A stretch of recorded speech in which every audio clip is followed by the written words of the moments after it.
Yeah. Oh, bakit? May nambatok po sa akin. Nambatok sa'yo? Put. Tara, puntahan natin yun. Puta, hindi niya ba alam? Magaling ang kuya mo sa judo karate. Pupuntahan natin yun. Nanggigigil ako. Gusto kong... Tara, puntahan natin. Nasaan ba yun? Ayun po, kuya. Sino ba? Yan ba? Opo. Gusto mo, ngayon pa lang, turuan na natin ng leksyon yan eh. Ano? Ay pare, try ka nga rito. Sandali lang. Sandali, tuturuan. Sandali lang ah. Ito, umarang tong bangko.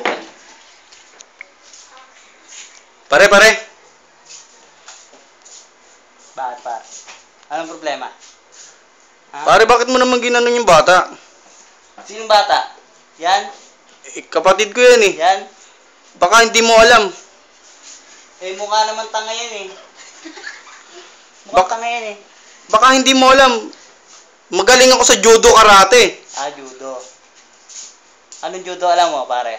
Baka gusto mo ngayon gulpihin na kita eh. Ah, ganun pala ah.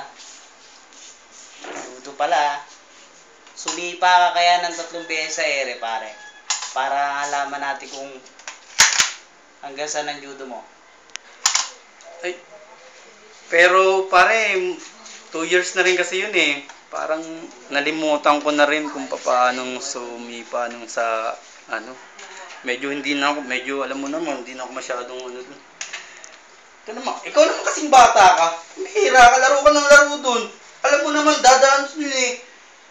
Ay, tara na nga. Mayaman na nga yun. Diyan ka na. Pare, pasensya ka na kasi alam mo naman yung bata ngayon, makulit talaga yun eh. Eh baka kasi siya mali. Ah, akala ko kung ano eh. Sige pare ah. Ah, akala ko kung ano eh. Eh, ipuputok ko sana sa mukha mo to eh. Para matawa nga yung kapatid mo eh. Sige, huwag ka nang babalik ah. Sige pare. Pasensya ka na. Pagkasabihan ko na rin tong kapatid ko.